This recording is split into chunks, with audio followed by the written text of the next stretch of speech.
आप सुन रहे हैं जगत गुरु तत्वदर्शी संत रामपाल जी महाराज द्वारा लिखित पुस्तक जीने की राह। भूमिका। जीने की राह पुस्तक घर घर में रखने योग्य है।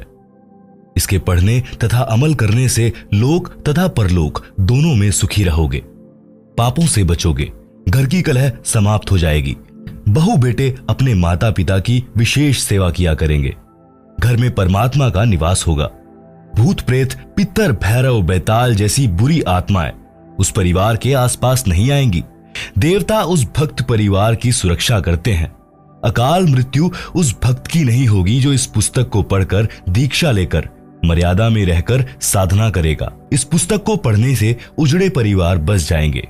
जिस परिवार में यह पुस्तक रहेगी, इसको पढ़ेंगे, जिस कारण से नशा अपने आप छूट जाएगा, क्योंकि इसमें ऐसे प्रमाण हैं जो आत्मा को छू जाते हैं। शराब, तंबाकू तथा अन्य नशे के प्रति ऐसी घृणा हो जाएगी कि इनका नाम लेने से रूह कांप जाया करेगी। पूरा परिवार सुख का जीवन जिएगा। जीवन का सफर आसानी से तय होगा, क्योंकि जीवन का मार्ग साफ हो जाता है। इस पुस्तक में पूर्ण परमात्मा कौन है, उसका नाम क्या है, उसकी भक्ति कैसी है, सब जानकारी मिलेगी। मानव जीवन सफल हो जाएगा। परिवार में किसी प्रकार की बुराई नहीं रहेगी। परमात्मा की कृपा सदा बनी रहेगी। जीने की राह उत्तम मिलने से यात्रा आसान हो जाएगी। जो इस पुस्तक को घर में नहीं रखेगा, वह जीवन की राह उत्तम न मिलने से संसार रूपी वन में भटककर अनमोल जीवन नष्ट करेगा। परमात्मा के घर में जाकर पश्चाताप के अतिरिक्त कुछ हाथ नहीं लगेगा। उस समय आपको पता चलेगा कि जीने की राह उत्तम न मिलने से जिंदगी बर्बाद हो गई। फिर आप परमात्मा से विनय करेंगे कि हे प्रभु, एक मानव जीवन और बख्श दो। मैं सच्चे मन से सत्य भक्ति करूंगा। जीवन की सच्ची राह की खोज करने सत्संग में जाया करूंगा। आजीवन भक्ति करूंगा, अपना कल्याण करवाऊंगा। उस परमात्मा के दरबार में आपके पूर्व के जन्मों की फिल्म चलाई जाएगी, जिनमें आप प्रत्येक बार जब जब मानव जीवन प्राप्त हुआ था, आपने यही कहा था कि एक मानव जीवन और दे दो, कभी बुराई नहीं करूंगा, आजीवन भक्ति भी करूंगा, घर का कार्य निर्वाह के लिए भी करूंगा, पूर्ण सद्गुरु से दीक्षा लेकर कल्याण करवाऊंगा। जो गलती अब के मानव जीवन में हुई है, कभी नहीं दोहराऊंगा या दोहराऊंगी। फिर परमात्मा जी कहते हैं कि अपने आप को तो मूर्ख बनाकर जीवन नष्ट करके आ खड़ा हुआ पापों की गाड़ी भरकर मुझे भी मूर्ख बनाना चाहता है। चल नरक में। फिर 84 लाख प्रकार के प्राणियों के शरीरों में चक्र लगा। जब कभी मानव स्त्री पुरुष शरीर मिले, सावधान होकर संतों का सत्संग सुनना और अपना कल्याण कराना। पाठक जनों से निवेदन है कि इस पवित्र पुस्तक के पढ़ने से आपकी 101 पीढ़ी लोक तथा परलोक में सुखी रहेगी। इसको परमात्मा का आदेश मानकर पूरा परिवार पढ़े।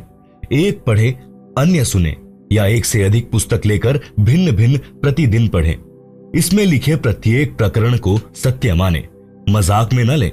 यह किसी सांगी की बनाई नहीं है। यह परमेश्वर के गुलाम रामपाल दास द्वारा हृदय से मानव कल्याण के उद्देश्य से लिखी गई है। लाभ उठाएं। सत साहिब। लेखक दासन दास रामपाल दास, पुत्र अथवा शिष्य स्वामी रामदेवानंद जी, सतलोक आश्रम, बरवाला, जिला हिसार, हरियाणा, भारत। आप सुन रहे हैं जगत गुरु तत्वदर्शी संत रामपाल जी महाराज द्वारा लिखी पुस्तक जीने की राह का पेज नंबर 1। 2 शब्द। प्राणी की जीवन की यात्रा जन्म से प्रारंभ हो जाती है। उसकी मंजिल निर्धारित होती है। यहाँ इस पवित्र पुस्तक में मानव जीवन की यात्रा के मार्ग पर विस्तार पूर्वक वर्णन है। मानव यानी स्त्री पुरुष की मंजिल मोक्ष प्राप्ति है। उसके मार्ग में पाप तथा पुण्य कर्मों के गड्ढे तथा कांटे हैं। आप जी को आश्चर्य होगा कि पाप कर्म तो बाधक होते हैं, पुण्य तो सुखदायी होते हैं। इनको गड्ढे कहना उचित नहीं। इसका संक्षिप्त वर्णन। पाप रूपी गड्ढे व कांटे। मानव जीवन परमात्मा की शास्त्र विधि अनुसार साधना करके मोक्ष प्राप्त करने के लिए प्राप्त होता है। पाप कर्म का कष्ट भक्ति में बाधा करता है। उदाहरण के लिए, पाप कर्म के कारण शरीर में रोग हो जाना, पशुधन में तथा फसल में हानि हो जाना, ऋण की वृद्धि करता है।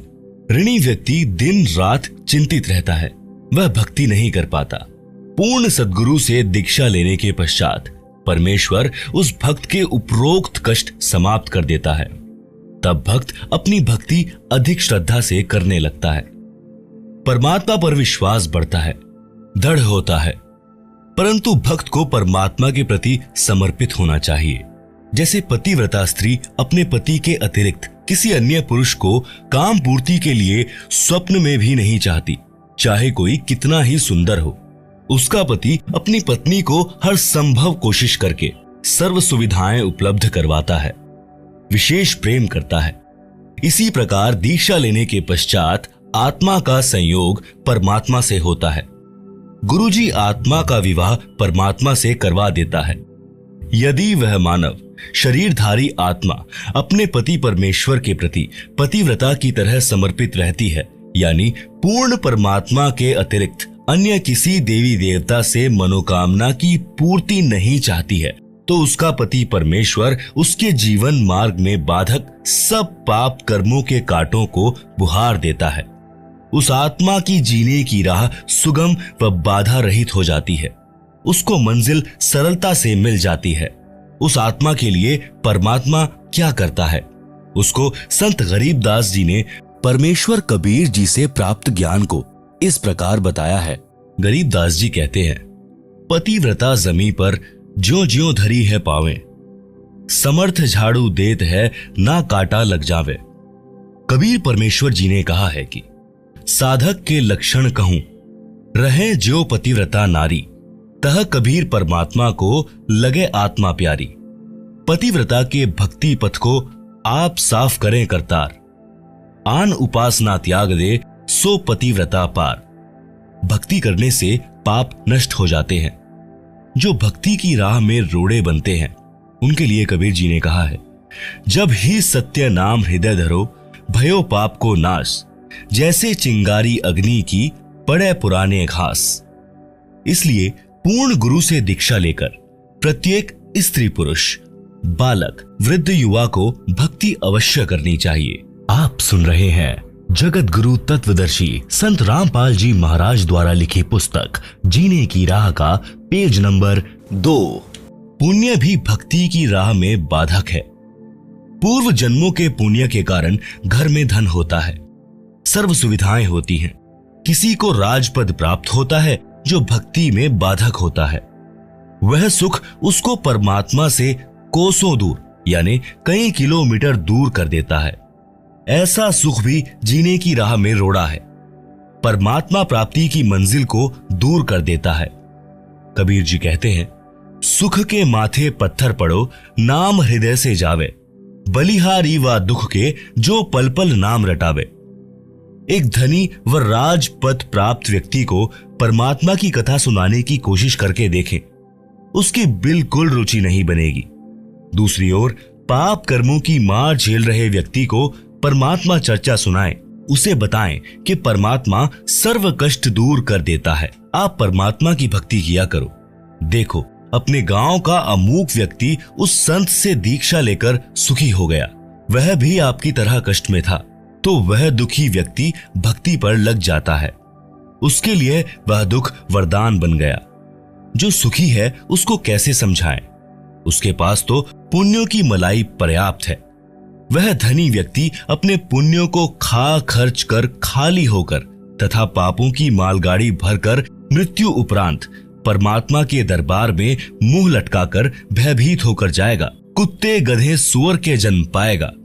इसके विपरीत दुखी निर्धन व्यक्ति परमात्मा की भक्ति करके, दान धर्म करके वर्तमान जीवन में भी सुखी हो जाएगा। पाप कर्मों से बचकर पुण्यों की मालगाड़ी भरकर भक्ति धन का धनी होकर परमात्मा के दरबार में निर्भय होकर जाएगा। परमात्मा सीने से लगाएगा, उस भक्त को मोक्ष देकर सदा सुखी कर देगा। यदि धनी राज्य पद प्राप्त सुखी व्यक्ति भी भक्ति पर लग जाए तो उसका तो कार्य बना बनाया है, मोक्ष में कोई अड़चन नहीं है। एक प्रश्न। एक सज्जन पुरुष ने कहा कि मैं कोई नशा नहीं करता, सब बुराइयों से दूर हूं, दूसरे की बहन बेटियों को अपनी समझता हूं, कोई पाप नहीं करता, मुझे भक्ति की कोई आवश्यकता नहीं है। सत्संग में ऐसे ऐसे स्त्री पुरुष जाते देखे हैं जो प्रत्येक बुराई करते थे, बदनाम थे? इसका उत्तर, जैसे 2 एकड़ जमीन है, 1 एकड़ को बहाकर संवार रखा है, यानी उसके झाड़ बोझड़े घास काट कर हल या ट्रैक्टर से बहा करके साफ सुथरा कर रखा है और बीज बोया नहीं। दूसरे एकड़ जमीन में सब खरपतवार, झाड़ भोजड़े तथा घास अड़ा खड़ा है, तो दोनों ही व्यर्थ हैं। यदि दूसरे एकड़ को किसी ने संवार कर साफ करके गेहूं बो दिया और पहले साफ किए में कुछ नहीं बोया, तो दूसरा उस पहले वाले से कई गुना उपयोगी है, जिसको संवार कर छोड़ दिया गया और बीज बोया नहीं। आप सुन रहे हैं जगत गुरु तत्वदर्शी संत रामपाल जी महाराज द्वारा लिखी पुस्तक जीने की राह का पेज नंबर 3। इसलिए यदि आप विकार बुराई रहित हैं, तो आप जी को भक्ति बीज बोना पड़ेगा, तभी आप जी के शरीर रूपी जमीन का लाभ होगा। जो बुराई करते थे उनको ज्ञान हुआ और बुराई त्याग कर भक्ति करते हैं, तो उन्होंने अपने जीने की राह बदल ली, साफ कर ली, मंजिल निकट हो गई। आप आगे पढ़ेंगे कि एक वैश्या ने कबीर परमात्मा जी का सत्संग सुना और अपनी राह बदल ली तथा नाम दीक्षा लेकर सत्संग में जाने लगी। नगर के लोगों को अच्छा नहीं लगा, मुंह जोड़कर बातें बनाने लगे कि कबीर के सत्संग में बदनाम औरतें जाती हैं, ये अच्छे संत नहीं हैं। सब ऐसे ही लोग लुगाई इसके सत्संग में जाते हैं, अपनी बहन बेटियों को वहां मत जाने देना। ये विचार लोगों के सुनकर कुछ भक्त भी गुरुजी से गांव वालों की भाषा बोलने लगे। तब परमेश्वर कबीर जी ने बताया, कुष्टी हो संत बंदगी कीजिए, जे हो वैश्या को प्रभु विश्वास, चरण चित्त दीजिए। भावार्थ, यदि किसी भक्त को कुष्ठ रोग है और वह भक्ति करने लगा है, तो भक्त समाज को चाहिए कि उससे घृणा न करे, उसको प्रणाम करे जैसे अन्य भक्तों को करते हैं। उसका सम्मान करना चाहिए, उसका हौसला बढ़ाना चाहिए। भक्ति करने से उसका जीवन सफल होगा, रोग भी ठीक हो जाएगा। इसी प्रकार किसी वैश्या बेटी बहन को प्रेरणा बनी है भक्ति करने की, सत्संग में आने की, तो उसको परमात्मा पर विश्वास हुआ है। वह सत्संग विचार सुनेगी तो बुराई भी छूट जाएगी, उसका कल्याण हो जाएगा, समाज से बुराई निकल जाएगी। यदि वह सत्संग में आएगी ही नहीं, तो उसको अपने पाप कर्मों का एहसास कैसे होगा? जैसे मैला वस्त्र जल तथा साबुन के संपर्क में नहीं आएगा तो निर्मल कैसे होगा? इसीलिए ऐसी बदनाम स्त्री भी भक्ति करती है तो उसको भी विशेष आदर से बुलाएं, ताकि उसको सत्संग में आने में संकोच ना हो। यदि उसको रोकोगे तो आप पाप के भागी बन जाओगे। इससे आगे की कथा में आप इसी पुस्तक जीने की राह में पृष्ठ नंबर 107 पर पढ़ेंगे, जिसकी हेडिंग है कबीर जी द्वारा शिष्यों की परीक्षा। श्रीमद् भागवत गीता के अध्याय 9 श्लोक 30 में भी यही प्रमाण है। लिखा है कि कोई अतिशय दुराचारी व्यक्ति भी है, यदि वह विश्वास के साथ परमात्मा की भक्ति करने लग गया है, तो उसे महात्मा के तुल्य मानना चाहिए। वह संतों के विचार सुनकर सुधर जाएगा और अपना कल्याण करवा लेगा।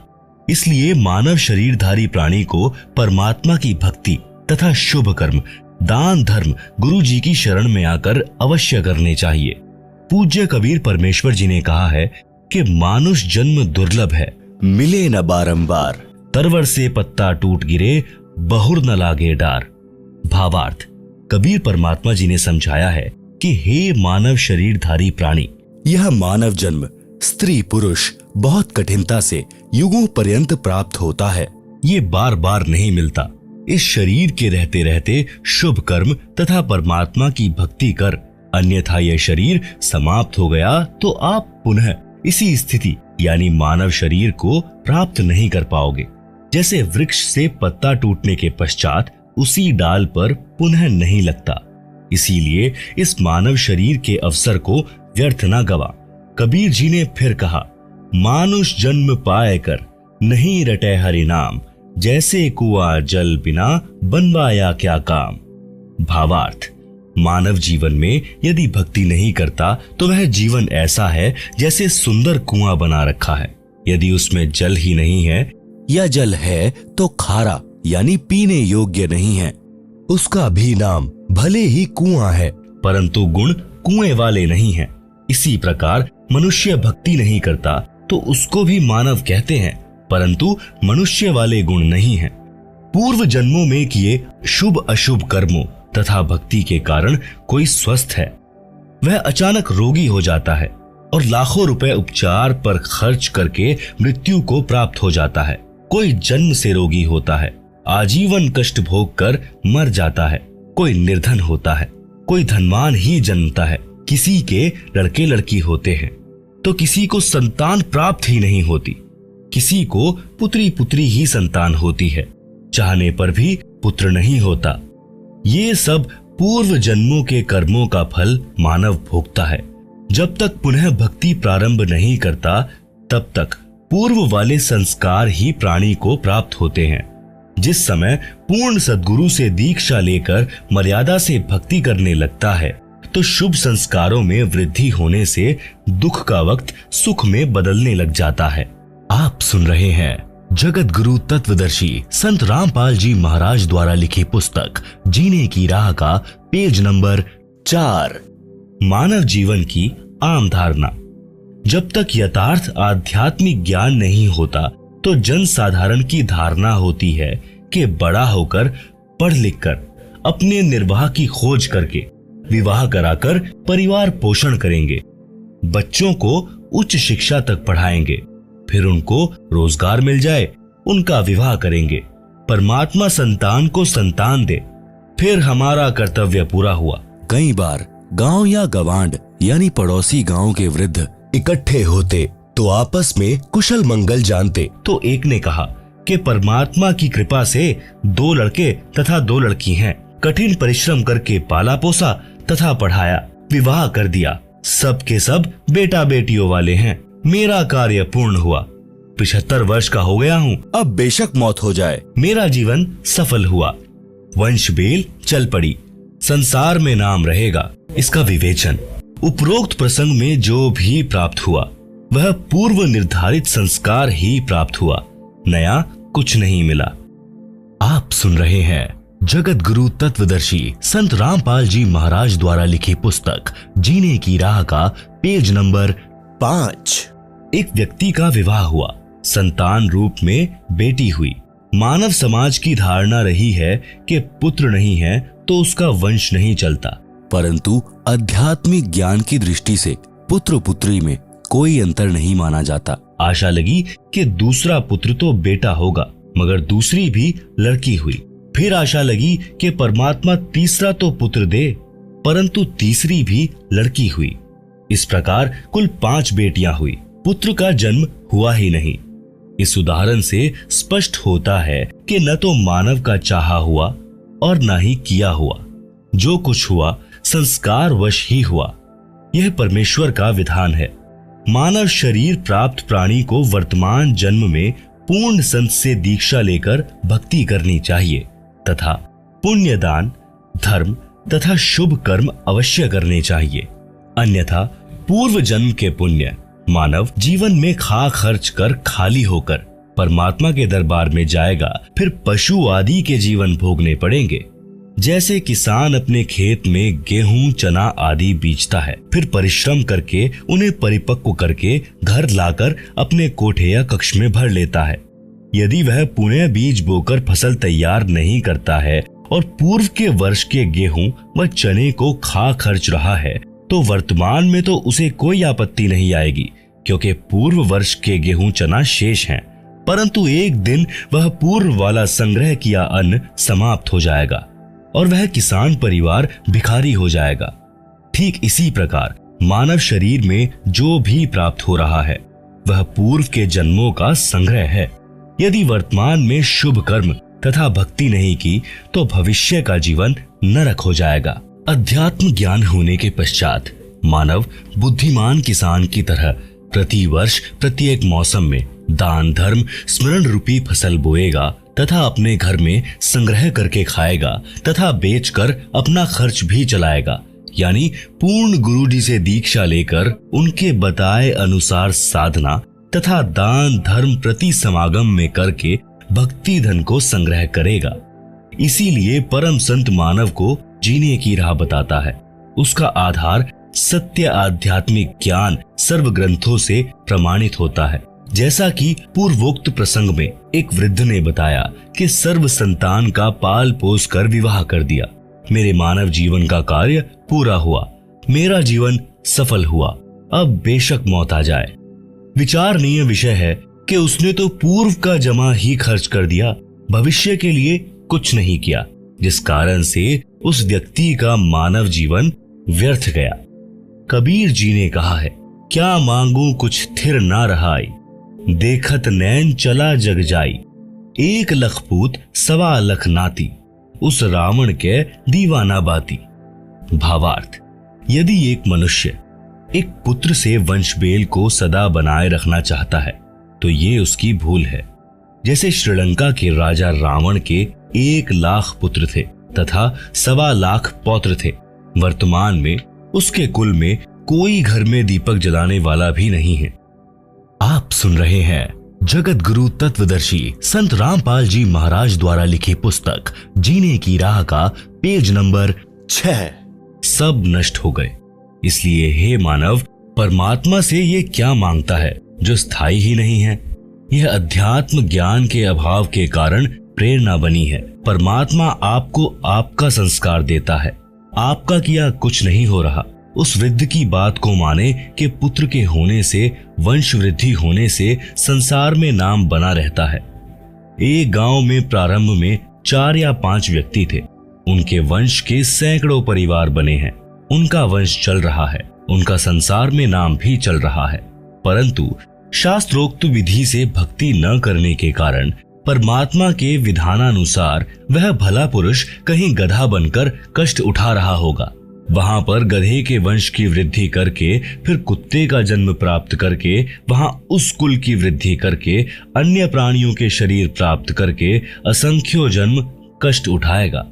भावार्थ है कि मानव जीवन प्राप्त प्राणी को चाहिए कि सांसारिक कर्तव्य कर्म करते करते आत्म कल्याण का कार्य भी करे, जिस कारण से परिवार से आने वाली पूर्व पाप की मार भी टलेगी, परिवार खुशहाल रहेगा। अन्यथा शुभ अशुभ दोनों कर्मों का फल भोगने से कभी सुख तथा कभी दुख का कहर भी झेलना पड़ता है। एक समय दास यानी लेखक एक गांव में 3 दिन का सत्संग पाठ कर रहा था। उसी परिवार का एक रिश्तेदार एक 4 वर्ष के लड़के को साथ लिए आया। चर्चा में उसने बताया कि मुझे 4 पुत्र 2 पुत्री संतान रूप में प्राप्त हुई, सबका विवाह कर दिया। मेरे जैसा सुखी हमारे गांव में शायद ही कोई था। फिर ऐसी नौबत आई कि 2 वर्ष में घर उजड़ गया। 2 बेटे मोटरसाइकिल पर ससुराल जा रहे थे, दुर्घटना में भगवान के घर चले गए। उनकी पत्नी भी अन्य गांव में विवाह कर दी।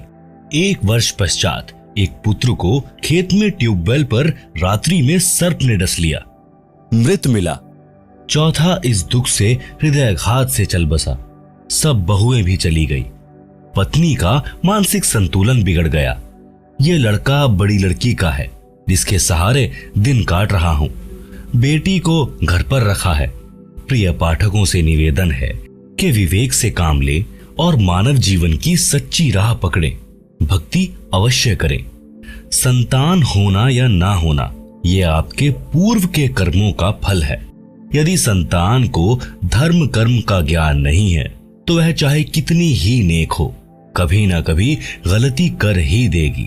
वह सब पाप कर्मों के कारण होगा। एक व्यक्ति ने बताया कि मेरा ससुर 4 एकड़ का जाट किसान था। उसने दिन रात मेहनत करके कुल 16 एकड़ जमीन खरीद कर बना ली, यानी 12 एकड़ जमीन और मोल ले ली। 4 लड़के थे और एक लड़की थी। सबकी शादी कर दी। 60 वर्ष की आयु में मेरे ससुर जी को अधरंग मार गया। चारों लड़के भिन्न रहते थे। कुछ दिन बड़े बेटे में रहा, परंतु 6 महीने में ही कपड़ों में बदबू आने लगी। फिर तीसरे नंबर वाले के घर में रहा। कुछ दिन बाद उसने भी हाथ खड़े कर दिए। इसी प्रकार चारों पुत्र सेवा से तंग आ गए। गांव की पंचायत ने मेरे ससुर जी की सेवा कराने के उद्देश्य से 2 एकड़ जमीन उसको अधिक देने का फैसला किया, जो बेटा अपने पिता की सेवा करेगा। आप सुन रहे हैं जगत गुरु तत्वदर्शी संत रामपाल जी महाराज द्वारा लिखी पुस्तक जीने की राह का पेज नंबर 7। इस लालच में छोटे वाले ने सेवा करने की बात मान ली। 6 महीने में उसने कहा कि मेरे बस की बात नहीं है। रिश्तेदार इकट्ठे हुए, सब बच्चों को सभी प्रकार से समझाया, परंतु कोई सेवा को तैयार नहीं हुआ। वह भक्त बता रहा था कि मेरा ससुर बोल भी नहीं पा रहा था। जब छोटा पोता सामने आया तो गर्दन के संकेत से कह रहा था कि आजा मेरे पास, लाड करूंगा। यह भूल पड़ी है, बेटों ने तो कर दी मौज, पोतों की कसर बाकी है। उन 2 एकड़ को ठेके पर देकर उसके लिए एक नौकर रखा, दुर्गति से मरा। विचार करें कि ऐसे कमेरे व्यक्ति को ये भी ज्ञान होता कि भक्ति तथा धर्म के बिना मानव जीवन नरक बन जाता है, तो वह उसके साथ साथ परमात्मा की भक्ति भी करता तथा ऐसी दशा को प्राप्त नहीं होता। बच्चे भी सेवा करते। सत्संग में यही शिक्षा दी जाती है। श्रद्धालुओं को दया धर्म का पाठ पढ़ाया जाता है। आश्रम में सत्संग के दौरान वृद्ध, रोगी, अपंग, छोटे बच्चों सहित माताएं, बहनें, बेटियां आती हैं। आश्रम में पुराने भक्तों तथा भक्तमतियों की ड्यूटी लगाई जाती है। वे आने वाले वृद्धों, रोगियों तथा अन्य असहायों की सेवा करते हैं। उनको स्नान कराते हैं, उनके वस्त्र धोते हैं, भोजनालय से भोजन प्रसाद लाकर पंडाल में बैठों को खिलाते हैं। चाय दूध भी वहीं बैठों को लाकर देते हैं। विचार करें कि जो बच्चे सत्संग में जाने वाले तथा बेटी, बहनें, माई व भक्त भाई सत्संग में आने वाले गैरों की सेवा करते हैं, तो वे घर पर अपने माता पिता, भाई बहन, सास ससुर की भी उसी भाव से सेवा करेंगे, क्योंकि उनका स्वभाव बन जाता है। उनके दिलों में दया भरी रहती है। उनको परमात्मा का विधान अच्छी तरह याद होता है। जैसा कि पूर्व में प्रसंग है कि एक कमेरे किसान को अधरंग मारना और बच्चों द्वारा अनदेखा करना। यदि वे लड़के तथा बहुएं सत्संग में जाते तो वे अपने पिता की बहुत सेवा करते। यदि वह किसान परमात्मा की भक्ति करता तो उसका शरीर स्वस्थ रहता और उसकी भक्ति के कारण भजन के तेज से प्रभावित होकर परिवार अपने आप आदर करता है। उदाहरण के लिए साधु संत भक्ति ही करते हैं, जिस कारण गांव का गांव उनका सेवा सत्कार करता है।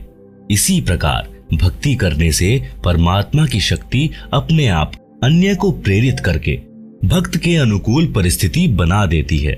इसीलिए भक्ति करने की प्रेरणा संतजन देते हैं। सत्संग से जीने की राह अच्छी बनती है। कबीर परमेश्वर ने फिर बताया है, काया तेरी है नहीं, माया कहां से होए, भक्ति कर दिल पाक से, जीवन है दिन दोए। बिन उपदेश अचंभ है, क्यों जीवत है प्राण, भक्ति बिना कहां ठोर है, ये नर नाही पाषाण। आप सुन रहे हैं जगत गुरु तत्वदर्शी संत रामपाल जी महाराज द्वारा लिखी पुस्तक जीने की राह का पेज नंबर 8। भावार्थ। परमात्मा कबीर जी कह रहे हैं कि हे भोले मानव, मुझे आश्चर्य है कि बिना गुरु से दीक्षा लिए किस आशा को लेकर जीवित है। न तो शरीर तेरा है, ये भी त्याग कर जाएगा, फिर संपत्ति आपकी कैसे है। जिनको यह विवेक नहीं है कि भक्ति बिना जीव का कहीं भी ठिकाना नहीं है, तो वे नर यानी मानव नहीं हैं, वे तो पत्थर हैं। उनकी बुद्धि पर पत्थर गिरे हैं। कबीर जी ने फिर कहा है कि बेगार की परिभाषा अगम निगम को खोज ले, बुद्धि विवेक विचार, उदय अस्त का राज मिले तो बिन नाम बेकार। भावार्थ। पुराने समय में पुलिस थानों में जीप, कार आदि गाड़ियां नहीं होती थी। जब पुलिस वालों को कहीं छापा मारनी होती थी तो किसी प्राइवेट 3 व्हीलर या 4 व्हीलर वालों को जबरदस्ती पकड़ लेते और उसके व्हीकल में बैठकर जहां जाना होता ले जाते। ड्राइवर भी 3 व्हीलर वाला होता था तथा पेट्रोल डीजल भी वही अपनी जेब से डलवाता था। उस दिन की दिहाड़ी भी नहीं कर पाता था। पुलिस वाले उसको सारा दिन इधर उधर घुमाते रहते थे। आम व्यक्ति तो ये विचार करता था कि ये 3 व्हीलर वाला आज तो बहुत ज्यादा कमाई करेगा, सारा दिन चला है, परंतु उसका मन ही जानता था उस दिन उसके साथ क्या बीती होती थी। ऐसे ही राजा लोग इस जन्म में भक्ति ना करके केवल राज्य व्यवस्था को बनाए रखने में जीवन समाप्त कर रहे हैं तो वे बेगार करके जाते हैं। पूर्व जन्म के धर्म कर्म से राजा बनता है, वर्तमान जन्म में उसी पुण्य को खर्च खा रहा होता है। जनता को तो लगता है कि राजा बड़ी मौज कर रहा है, आध्यात्मिक दृष्टि से वह बेगार कर रहा है, भक्ति कमाई नहीं कर रहा है। यदि व्यक्ति पूर्ण गुरु से दीक्षा लेकर भक्ति नहीं करता है तो उसको चाहे उदय अस्त का यानी पूरी पृथ्वी का राज्य भी मिल जाए तो भी वह 3 व्हीलर वाले की तरह व्यर्थ की मारो मार यानी गहमा गहमी कर रहा है, उसे कुछ लाभ नहीं होगा। इसलिए राजा हो या प्रजा, धनी हो या निर्धन, सबको नए सिरे से भक्ति करनी चाहिए, उसी से उनका भविष्य उज्जवल होगा। परमात्मा कबीर जी ने अपने शिष्य संत गरीबदास जी को तत्व ज्ञान समझाया जो इस प्रकार है। राग आसावरी, शब्द नंबर 1। मन तू चल रे सुख के सागर, जहां शब्द सिंधु रत्नागर, कोटि जन्म तो है मरता होगे, कुछ नहीं हाथ लगा रे, कुकर सुकर खर भया बोरे, कौआ हंस बुगारे, कोटि जन्म तू राजा कीन्हा, मिटी न मन की आशा, भिक्षुक होकर दर दर हांड्या, मिल्या न निर्गुण रासा, इंद्र कुबेर ईश की पदवी, ब्रह्मा वरुण धर्म राया, विष्णुनाथ के पुरकू जाकर बहुर अपूठा आया, असंख्य जन्म तो है मरता होगे, जीवित क्यों ना मरे रे, द्वादश मध्य महल मठ बोरे, बहुर न देह धरे रे, दो जख बहिस्त सभी तय देखे, राजपाट के रसिया, 3 लोक से तृप्त नाही, यह मन भोगी खसिया, सतगुरु मिले तो इच्छा मेटें, पद मिल पदे समाना, चल हंसा उस लोक पठाऊं, जो आदि अमर अस्थाना, 4 मुक्ति जहां चंपी करती, माया हो रही दासी, दास गरीब अभय पद पर से, मिले राम अविनाशी। आप सुन रहे हैं जगत गुरु तत्वदर्शी संत रामपाल जी महाराज द्वारा लिखी पुस्तक जीने की राह का पेज नंबर 9। सूक्ष्म वेद की वाणी का भावार्थ। आत्मा और मन को पात्र बनाकर संत गरीबदास जी ने संसार के मानव को समझाया है।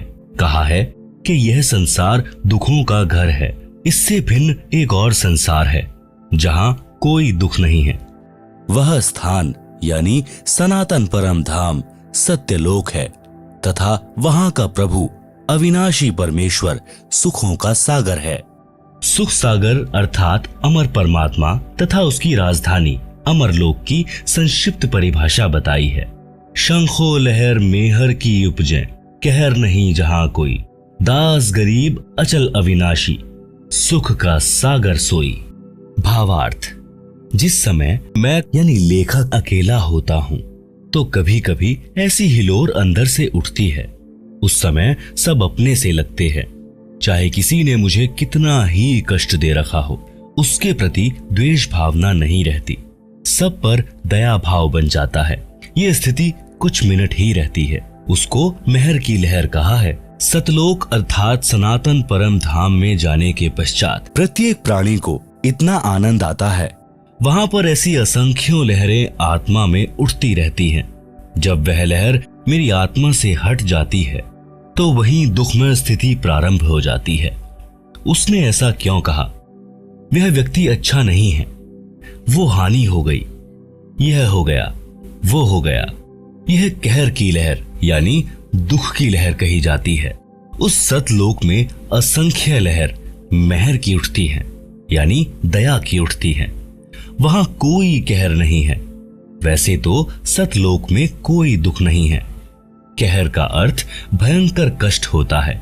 जैसे एक गांव में आपसी रंजिश के चलते विरोधियों ने दूसरे पक्ष के एक परिवार के 3 सदस्यों की हत्या कर दी।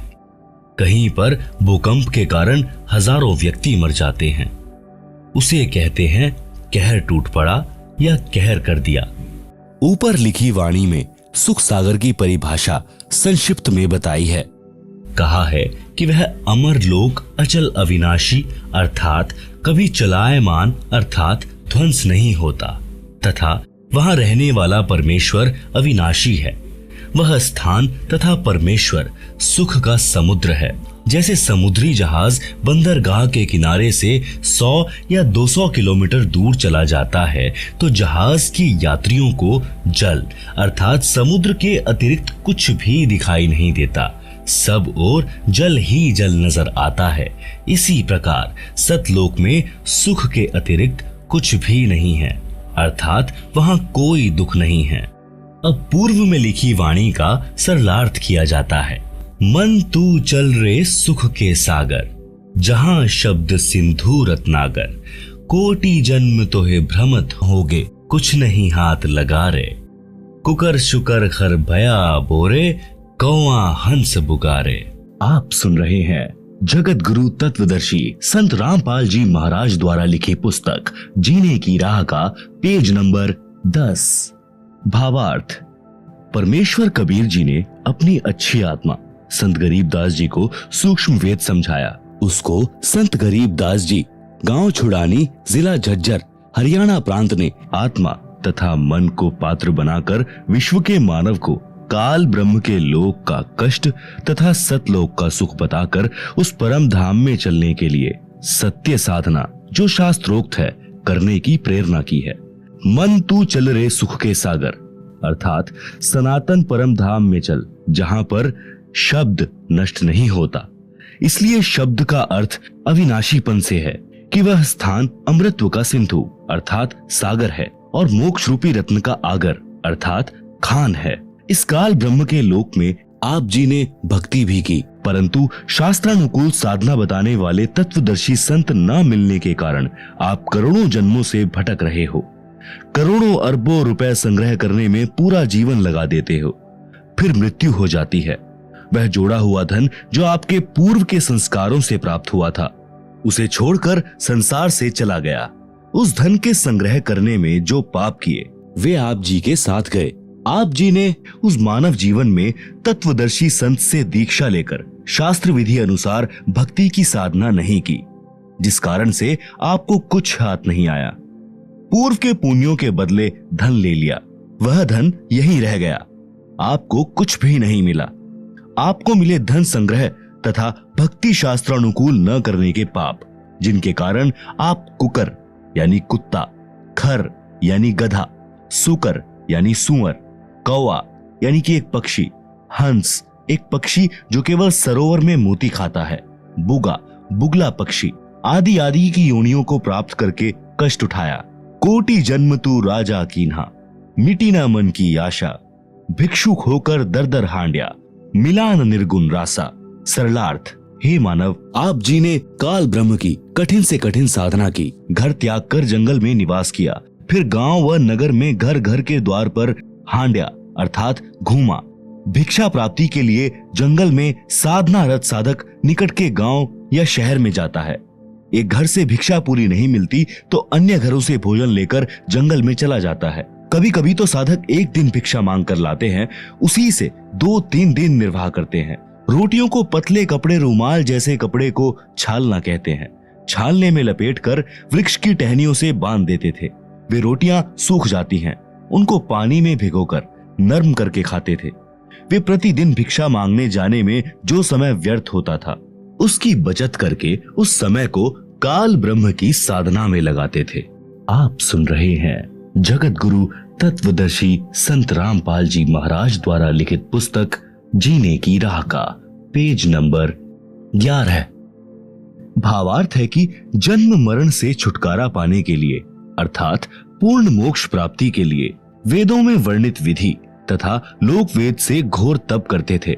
उनको तत्वदर्शी संत न मिलने के कारण निर्गुण रासा अर्थात गुप्त ज्ञान जिसे तत्व ज्ञान कहते हैं वह नहीं मिला, क्योंकि यजुर्वेद अध्याय 40 मंत्र 10 में तथा चारों वेदों का सारांश रूप श्रीमद् भगवत गीता अध्याय 4 श्लोक 32 तथा 34 में कहा है कि जो यज्ञों अर्थात धार्मिक अनुष्ठानों का विस्तृत ज्ञान स्वयं सच्चिदानंद घन ब्रह्म अर्थात परम अक्षर ब्रह्म अपने मुख कमल से बोलकर सुनाता है वह तत्व ज्ञान अर्थात सूक्ष्म वेद है।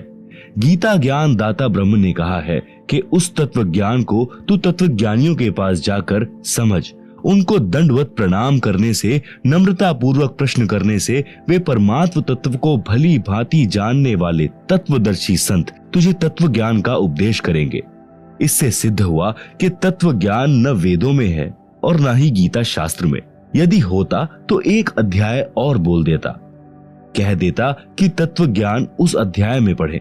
संत गरीबदास जी ने मन के बहाने मानव शरीरधारी प्राणियों को समझाया है कि वह निर्गुण रासा अर्थात तत्व ज्ञान न मिलने के कारण काल ब्रह्म की साधना करके आप करोड़ों जन्मों में राजा बने। फिर भी मन की इच्छा समाप्त नहीं हुई, क्योंकि राजा सोचता है कि स्वर्ग में सुख है। यहाँ राज में कोई सुख चैन नहीं है, शांति नहीं है। निर्गुण रासा का भावार्थ, निर्गुण का अर्थ है कि वह वस्तु तो है परंतु उसका लाभ नहीं मिल रहा। वृक्ष के बीज में फल तथा वृक्ष निर्गुण रूप में है। उस बीज को मिट्टी में बीजकर सिंचाई करके वह सरगुण वस्तु वृक्ष को फल प्राप्त की जाती है। यह ज्ञान न होने से आम के फल व छाया से वंचित रह जाते हैं। रासा अर्थात झंझट अर्थात उलझा हुआ कार्य। सूक्ष्म वेद में परमेश्वर कबीर जी ने कहा है, 9 मन यानी 360 किलोग्राम सूत यानी कच्चा धागा। कबीर 9 मन सूत उलझिया, ऋषि रहे झकमार। सतगुरु ऐसा सुलझा दे, उलझे ना दूजी बार। सरलार्थ, परमेश्वर कबीर जी ने कहा है कि अध्यात्म ज्ञान रूपी 9 मन सूत उलझा हुआ है। 1 किलोग्राम उलझे हुए सूत को सीधा करने में 1 दिन से भी अधिक जुलाहों का लग जाता था। यदि सुलझाते समय धागा टूट जाता तो कपड़े में गांठ लग जाती। गांठ गठीले कपड़े को कोई मोल नहीं लेता था।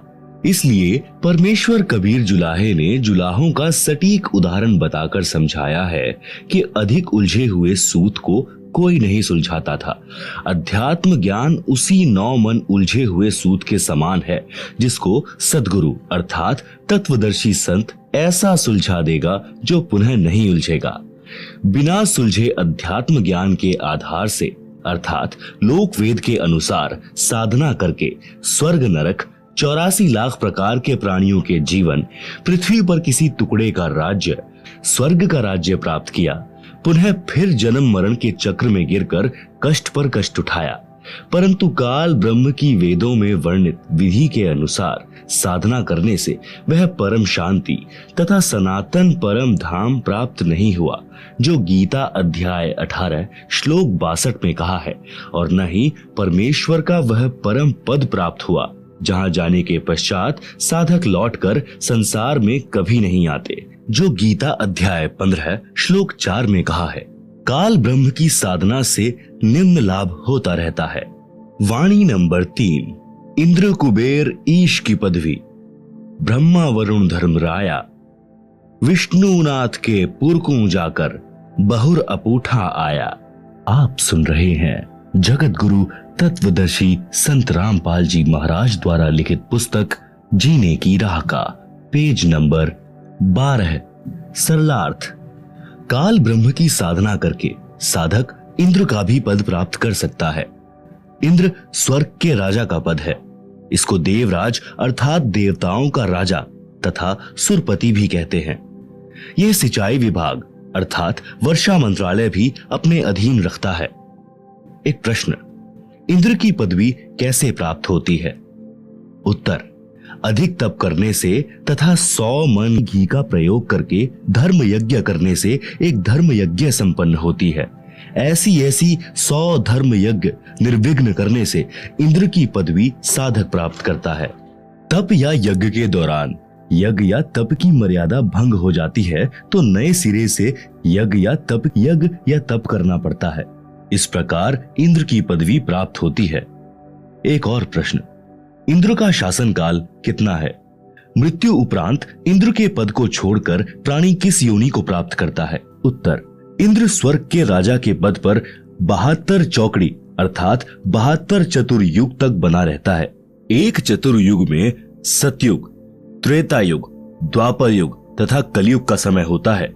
जो 17,28,000 प्लस 12,96,000 प्लस 8,64,000 प्लस 4,32,000 क्रमशः सतयुग प्लस त्रेता युग प्लस द्वापर युग प्लस कलयुग का समय अर्थात 43,20,000 वर्ष का समय एक चतुर्युग में होता है। ऐसे बने 72 चतुर्युग तक वह साधक इंद्र के पद पर स्वर्ग के राजा का सुख भोगता है। एक कल्प अर्थात ब्रह्मा जी के एक दिन में यानी कि जो 1008 चतुर्युग का होता है 14 जीव इंद्र के पद पर रहकर अपना किया पुण्य कर्म भोगते हैं। इंद्र के पद को भोगकर वे प्राणी गधे का जीवन प्राप्त करते हैं।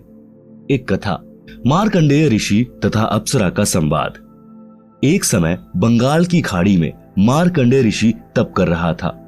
इंद्र के पद पर विराजमान आत्मा को ये शर्त होती है कि यदि उसके शासन काल में 72 चौकड़ी युग के दौरान यदि पृथ्वी पर कोई व्यक्ति इंद्र पद प्राप्त करने योग्य तप या धर्म यज्ञ कर लेता है और उसकी क्रिया में कोई बाधा नहीं आती है तो उस साधक को इंद्र का पद दे दिया जाता है और वर्तमान इंद्र से वह पद छीन लिया जाता है।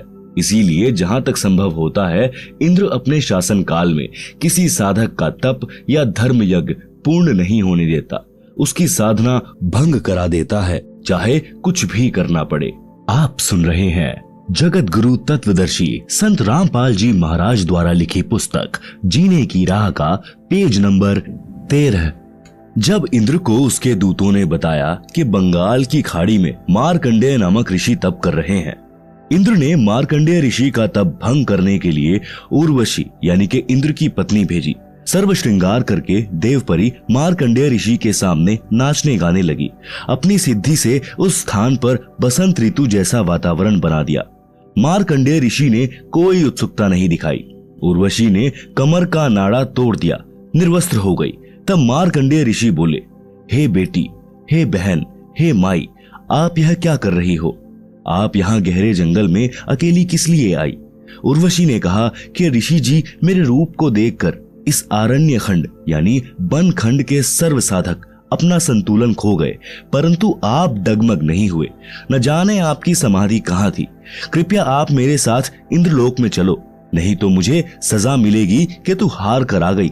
मार्कंडेय ऋषि ने कहा कि मेरी समाधि ब्रह्मलोक में गई थी, जहां पर मैं उन उर्वशियों का नाच देख रहा था जो इतनी सुंदर हैं कि तेरे जैसी तो उनकी 7 बांदियां अर्थात नौकरानियां हैं।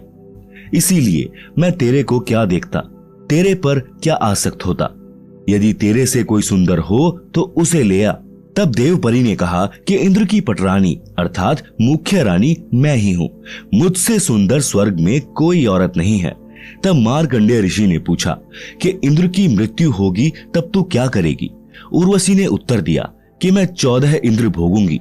भावार्थ है कि श्री ब्रह्मा जी के एक दिन में 1008 चतुर्युग होते हैं, जिसमें 72 चतुर्युग का शासन काल पूरा करके 14 इंद्र मृत्यु को प्राप्त होते हैं।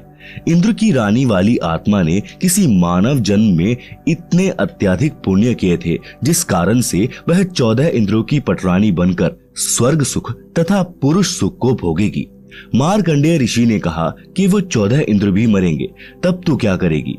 उर्वशी ने कहा कि फिर मैं मृत्यु लोक यानी पृथ्वी लोक को मनुष्य लोक अर्थात मर्त्य लोक कहते हैं, मैं गधी बन जाऊंगी और जितने इंद्र मेरे पति होंगे वे भी पृथ्वी पर गधे की योनि प्राप्त करेंगे।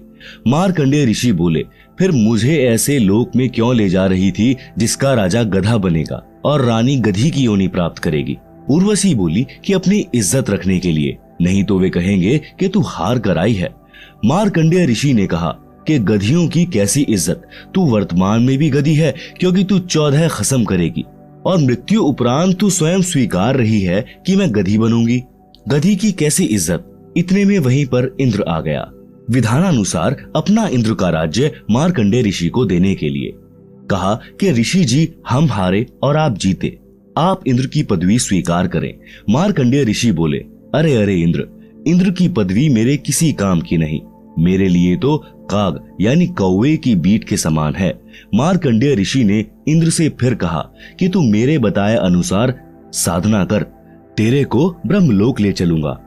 इस इंद्र के राज्य को छोड़ दे। इंद्र ने कहा कि हे ऋषि जी, अब तो मुझे मौज मस्ती करने दो, फिर कभी देखूंगा। आप सुन रहे हैं जगत गुरु तत्वदर्शी संत रामपाल जी महाराज द्वारा लिखी पुस्तक जीने की राह का पेज नंबर 14। पाठक जनों, विचार करो। इंद्र को पता है कि मृत्यु के उपरांत गधे का जीवन मिलेगा, फिर भी उस क्षणिक सुख को त्यागना नहीं चाहता। कहा कि फिर कभी देखूंगा। फिर कब देखेगा? गधा बनने के पश्चात तो कुम्हार देखेगा कि कितना वजन गधे की कमर पर रखना है और कहां से डंडा मारना है। ठीक इसी प्रकार इस पृथ्वी पर कोई छोटे से टुकड़े का प्रधानमंत्री, मंत्री, मुख्यमंत्री या राज्य में मंत्री बना है, या किसी पद पर सरकारी अधिकारी या कर्मचारी बना है, या धनी है, उसको कहा जाता है कि आप भक्ति करो, नहीं तो गधे बनोगे। वे या तो नाराज हो जाते हैं, कहते हैं कि हम क्यों बनेंगे गधे। फिर से मत कहना, कुछ सभ्य होते हैं, वे कहते हैं कि किसने देखा है गधे बनते हैं। फिर उनको बताया जाता है कि सब संत तथा ग्रंथ बताते हैं, तो अधिकतर कहते हैं कि देखा जाएगा। उनसे निवेदन है कि मृत्यु के पश्चात गधा बनने के बाद आप क्या देखोगे? फिर तो कुम्हार देखेगा कि आप जी के साथ कैसा बर्ताव करना है। देखना है तो वर्तमान में देख, बुराई छोड़कर शास्त्रानुकूल साधना करो, जो वर्तमान में विश्व में केवल मेरे रामपाल दास के पास है। आओ ग्रहण करो और अपने जीव का कल्याण कराओ। ऊपर लिखी वाणी नंबर 3 में बताया है कि इंद्र, कुबेर तथा ईश की पदवी प्राप्त करने वाले तथा ब्रह्मा जी का पद तथा वरुण, धर्मराय का पद प्राप्त करके तथा विष्णु जी के लोक को प्राप्त कर देव पद प्राप्त भी वापस जन्म मरण के चक्र में रहता है। स्वर्ग लोक में 33 करोड़ देव पद हैं। जैसे भारतवर्ष की संसद में 540 सांसदों के पद हैं। व्यक्ति बदलते रहते हैं। उन्हीं सांसदों में से प्रधानमंत्री तथा अन्य केंद्रीय मंत्री आदि आदि बनते हैं। इसी प्रकार उन 33 करोड़ देवताओं में से ही कुबेर का पद अर्थात धन के देवता का पद प्राप्त होता है, जैसे वित्त मंत्री होता है। ईश की पदवी का अर्थ है प्रभु पद, जो लोक वेद में कुल 3 माने गए हैं। 1 श्री ब्रह्मा जी, 2 श्री विष्णु जी तथा 3 श्री शिव जी। वरुण देव जल का देवता है। धर्मराय मुख्य न्यायाधीश हैं, जो सब जीवों को कर्मों का फल देता है। उसे धर्मराज भी कहते हैं। ये सर्व काल ब्रह्म की साधना करके पद प्राप्त करते हैं। पुण्य श्रीण यानी समाप्त होने के पश्चात सर्व देवता पद से मुक्त करके पशु पक्षियों आदि की 84 लाख प्रकार की योनियों में डाले जाते हैं। फिर नए ब्रह्मा जी, नए विष्णु जी तथा नए शिव जी इन पदों पर विराजमान होते हैं। ये सर्व उपरोक्त देवता जन्मते मरते हैं। ये अविनाशी नहीं है। इनकी स्थिति आप जी को सृष्टि रचना अध्याय में इसी पुस्तक में स्पष्ट होगी कि ये कितने प्रभु हैं, किसके पुत्र हैं तथा कौन इनकी माता जी हैं। अन्य प्रमाण श्री देवी पुराण सचित्र मोटा टाइप केवल हिंदी गीता प्रेस गोरखपुर से प्रकाशित के 3रे स्कंद में पृष्ठ 123 पर लिखा है कि तुम शुद्ध स्वरूपा हो। यह सारा संसार आपसे ही उद्भासित हो रहा है। मैं, विष्णु, ब्रह्मा और शंकर आपकी कृपा से विद्यमान हैं। हमारा तो आविर्भाव अर्थात जन्म तथा तिरोभाव अर्थात मृत्यु हुआ करता है। आप प्रकृति देवी हैं। आप सुन रहे हैं जगत गुरु तत्वदर्शी संत रामपाल जी महाराज द्वारा लिखी पुस्तक जीने की राह का पेज नंबर 15। शंकर भगवान बोले कि हे देवी, यदि ब्रह्मा के पश्चात उत्पन्न होने वाले विष्णु आपसे उत्पन्न हुए हैं, तो क्या मैं तमोगुणी लीला करने वाला शंकर क्या आपकी संतान नहीं हुआ? अर्थात मुझे भी उत्पन्न करने वाली तुम ही हो। हम तो केवल नियमित कार्य ही कर सकते हैं, अर्थात जिसके भाग्य में जो लिखा है हम वही प्रदान कर सकते हैं। न अत्यधिक कर सकते, न कम कर सकते। पाठक जनों, इस श्री देवी पुराण के उल्लेख से स्पष्ट हुआ कि श्री ब्रह्मा जी, श्री विष्णु जी तथा श्री शंकर जी नाशवान हैं। इनकी माता जी का नाम श्री देवी दुर्गा है। अधिक जानकारी आप सृष्टि रचना अध्याय से ग्रहण करेंगे, जो इसी पुस्तक में पीछे पृष्ठ 254 पर लिखी है। ये प्रधान देवता है। अन्य इनसे निम्न स्तर के देव हैं। ये सर्व जन्मते मरते हैं। अविनाशी राम नहीं है, अविनाशी परमात्मा नहीं है। श्रीमद् भागवत गीता अध्याय 10 श्लोक 2 में लिखा है कि गीता ज्ञान दाता काल ब्रह्म ने कहा है कि मेरी उत्पत्ति को ना तो देवता जानते और ना महर्षि जन जानते, क्योंकि इन सब का आदि कारण मैं ही हूं, अर्थात ये सर्व मेरे से उत्पन्न हुए हैं। गीता अध्याय 4 श्लोक 5 में गीता ज्ञान बोलने वाले ने कहा है कि हे अर्जुन, तेरे और मेरे बहुत जन्म हो चुके हैं, तू नहीं जानता, मैं जानता हूं।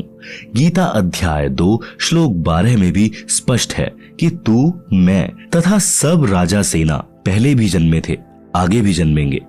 गीता अध्याय 14 श्लोक 3 में गीता ज्ञान दाता ने कहा है कि हे अर्जुन, मेरी प्रकृति अर्थात दुर्गा तो गर्भ धारण करती है, मैं उसके गर्भ में बीज स्थापित करता हूं, जिससे सर्व प्राणियों की उत्पत्ति होती है। गीता अध्याय 14 श्लोक 4 में गीता ज्ञान दाता ने कहा है कि हे अर्जुन, नाना प्रकार की सब योनियों में जितने शरीरधारी मूर्तियां उत्पन्न होती हैं, महत प्रकृति तो उन सबकी गर्भ धारण करने वाली माता है। अहम ब्रह्म यानी मैं ब्रह्म बीज स्थापित करने वाला पिता हूं। गीता अध्याय 14 श्लोक 5 गीता ज्ञान दाता ने स्पष्ट किया है कि हे अर्जुन, सत्व गुण श्री विष्णु जी, रज गुण श्री ब्रह्मा जी तथा तम गुण श्री शिव जी, ये प्रकृति अर्थात दुर्गा देवी से उत्पन्न तीनों देवता अर्थात तीनों गुण अविनाशी जीवात्मा को कर्मों के अनुसार शरीर में बांधते हैं। उपरोक्त प्रमाणों से स्पष्ट हुआ कि उपरोक्त देवता नाशवान है तथा काल ब्रह्म की संतान है। प्रसंग चल रहा है कि वाणी संख्या 3 का सरलार्थ इंद्र, कुबेर, ईश अर्थात ब्रह्मा विष्णु शिव तक की पदवी प्राप्त करके तथा वरुण धर्मराय की पदवी तथा श्री विष्णुनाथ के लोक को प्राप्त करके भी जन्म मरण के चक्र में रहते हैं। आप सुन रहे हैं जगत गुरु तत्वदर्शी संत रामपाल जी महाराज द्वारा लिखी पुस्तक जीने की राह का पेज नंबर 16। मार्कंडेय ऋषि जी ब्रह्म साधना कर रहे थे, उसी को सर्वोत्तम मान रहे थे, इसीलिए इंद्र को कह रहे थे कि आ, तेरे को ब्रह्म साधना का ज्ञान कराऊं। ब्रह्मलोक की तुलना में स्वर्ग का राज्य हलवे की तुलना में जैसे कौवे की बीट है। पाठक जनों, आप जी ने ब्रह्म साधना करने वाले श्री चुणक ऋषि, श्री दुर्वासा ऋषि तथा कपिल मुनि जिन्होंने ब्रह्म साधना की थी, उनकी साधना को गीता ज्ञान दाता ने गीता अध्याय 7 श्लोक 18 में अनुत्तम अर्थात घटिया बताया है। उसी श्रेणी की साधना मार्कंडेय ऋषि जी की थी, जिसको अति उत्तम मान कर रहे थे तथा इंद्र जी को भी राय दे रहे थे कि ब्रह्म साधना कर ले। सूक्ष्म वेद में कहा है कि औरों पंथ बतावही आप न जाने रहा, मोती मुक्ता दर्शत नाही, ये जग है सब अंधरे, दिखत के तो नैन जिसम है, फिरा मोतिया बिंदरे। वेद पढ़े पर भेद न जाने, बांचे पुराण 18, पत्थर की पूजा करें, भूले सिरजनहारा। वाणी नंबर 1 का भावार्थ अन्य को मार्गदर्शन करते हैं, स्वयं भक्ति का मार्ग ज्ञान नहीं। वाणी नंबर 2 का भावार्थ तत्वदर्शी संत के अभाव के कारण मोती मुक्ता यानी मोक्ष रूपी मोती अर्थात मोक्ष मंत्र दिखाई नहीं देता। यह सर्व संसार अध्यात्म ज्ञान नेत्रहीन अंधा है। जिस किसी को मोतियाबिंद जो एक प्रकार का नेत्र रोग है, जिसमें आंखें स्वस्थ दिखाई देती हैं, परंतु उस रोगग्रस्त व्यक्ति को कुछ दिखाई नहीं देता। यह उदाहरण देकर बताया है कि फर्राटेदार संस्कृत भाषा बोलते हैं, लगते हैं महाविद्वान हैं, परंतु सदग्रंथों के गूढ़ रहस्यों को नहीं जानते। इनको अज्ञान रूपी मोतियाबिंद हुआ है। वाणी नंबर 3 का भावार्थ वेदों को पढ़कर कंठस्थ करने वाले वेदों के गूढ़ रहस्यों को न समझकर उनके विरुद्ध साधना करते कराते हैं। वेदों में पत्थर की मूर्ति की पूजा का कहीं उल्लेख नहीं है। वे वेदों के विद्वान कहलाने वाले पत्थर पूजा करते तथा कराते हैं। वेदों में वर्णित सिरजनहार को भुला दिया है।